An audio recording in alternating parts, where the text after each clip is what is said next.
हिंदी से एमए कर रहे प्रिय विद्यार्थियों, हम कहानियों का पाठ करते हुए आज की हमारी कहानी है खोई हुई दिशाएं।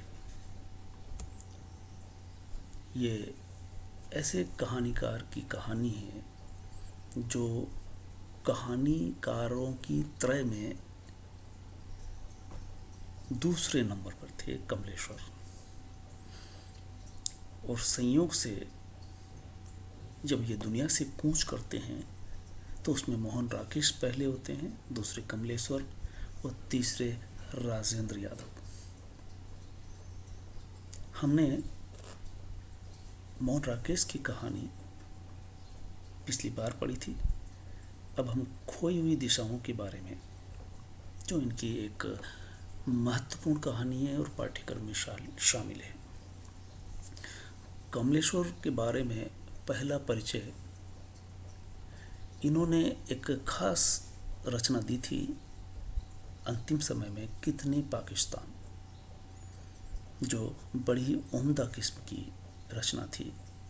आपने फिल्मों में भी स्क्रिप्ट्स लिखे, सीरियल लिखे, कई पत्रिकाओं का संपादन किया और राजेंद्र यादव के साथ मोहन राकेश से मिलकर के नई कहानी की ज़मीन पैदा की और नई तर्ज पर कहानी लिखी। और राजेंद्र यादव के साथ कलकत्ता, दिल्ली, बम्बई आना जाना बराबर होता रहा है। जलसों में, साहित्यिक मंचों पर ये मिले और एक चिंतन के साथ काम किया। इस तरह से कह सकते हैं कि कमलेश्वर नए कहानीकारों में विशिष्ट स्थान रखते हैं।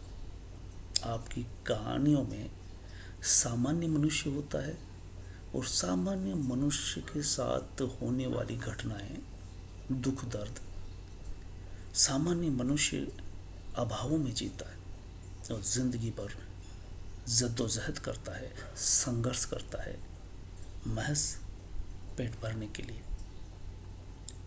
रोज कुआं खोदना और रोज पानी पीना।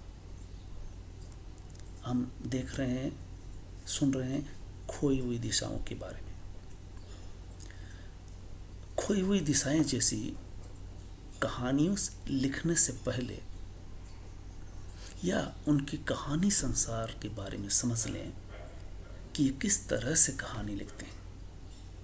आपकी कहानी लिखने की एक शैली रही है।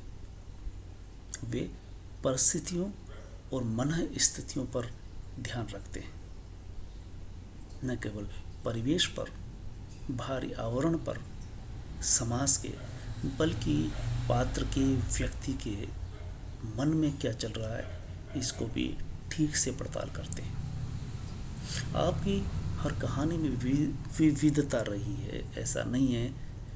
कहा जाता है कि निर्मल वर्मा की कोई एक कहानी पढ़िए, उसका टच आपको, उसका असर आपको, उसका प्रभाव अन्य कहानियों पर भी दिखाई देता है।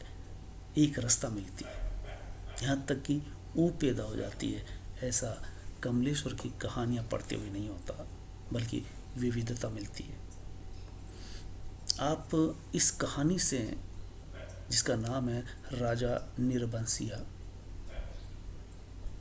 आपकी कहानीकार को एक शक्ति प्रदान करती है और एक पहचान बनती है इस कहानी से।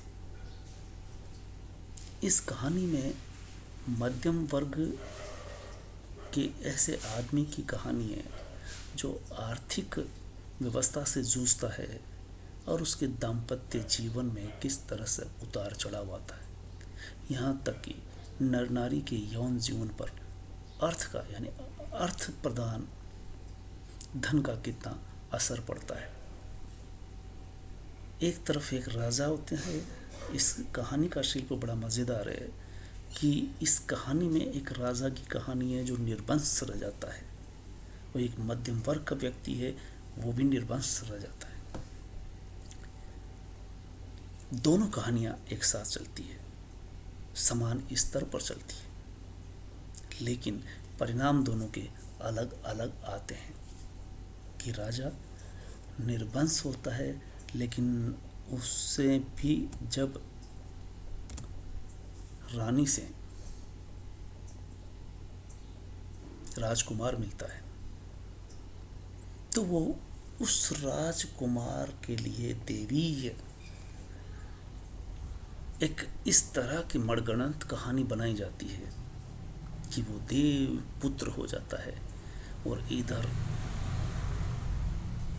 मध्यम वर्ग के साथ उसके जब कोई भी नहीं होता, वो तीसरे से आता है, तो उस नायक को, मध्यम वर्ग के पात्र को आत्महत्या करनी पड़ जाती है। उस अनैतिकता को बर्दाश्त नहीं कर पाता। आपकी लिखी हुई अन्य कहानियाँ, खासकर मुर्दों की दुनिया, कस्बे की दुनिया, अब हम देखते हैं खोई हुई दिशाएं कहानी किस चीज़ को लेकर के लिखी गई है। ये महानगरीय परिवेश की कहानी है और महानगर की पड़ताल यहाँ गांव या कस्बे से आए हुए पात्र के द्वारा की जाती है। क्योंकि अजनबीपन शहर में ज़्यादा होता है गांव की तुलना में या कस्बे की तुलना में, और इसको अनुभव भी वही कर सकता है जो गांव या कस्बे से महानगर में पहुंचता है। उसे अजनबीपन किस तरह से खाता है या किस तरह से डसता है, या वहाँ पड़ोसी भी अजनबी है, समाज और शासन भी अजनबी है।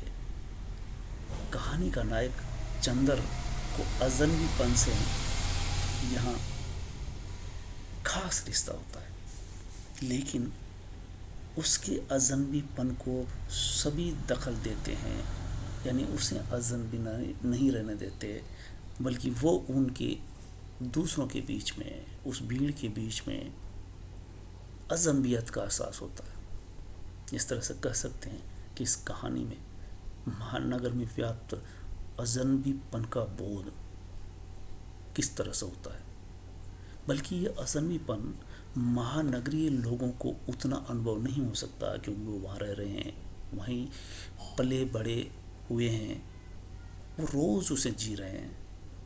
लेकिन नया नया जो कोई गांव से या कस्बे से आता है, उसे ये बुरी तरह से कचोटता है।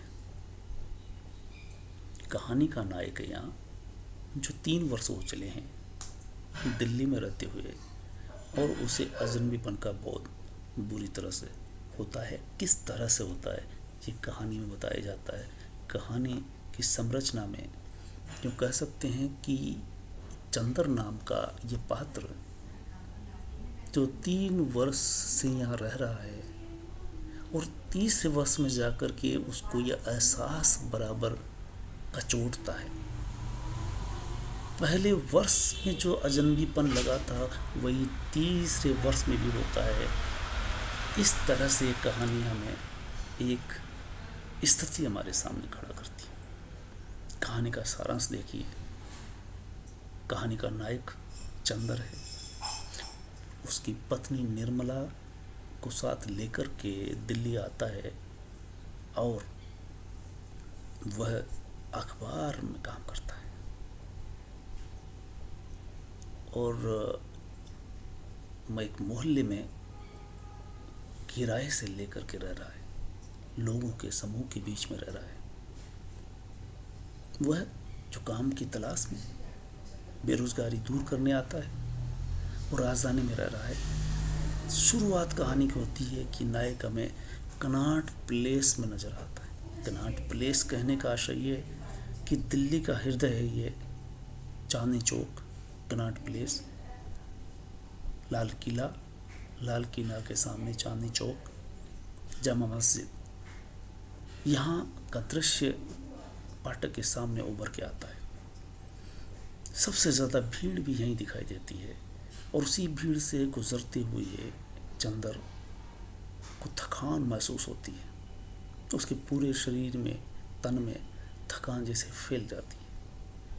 वो याद करता है कि सवेरे 8 बजे 1 कप चाय पी कर के वो घर से निकलता है। वो पूरा दिन गुजर गया है लेकिन उसे भूख नहीं लगती, जैसे भूख गायब हो गई हो। वो शिद्दत से देखता है कि उसके आसपास सैकड़ों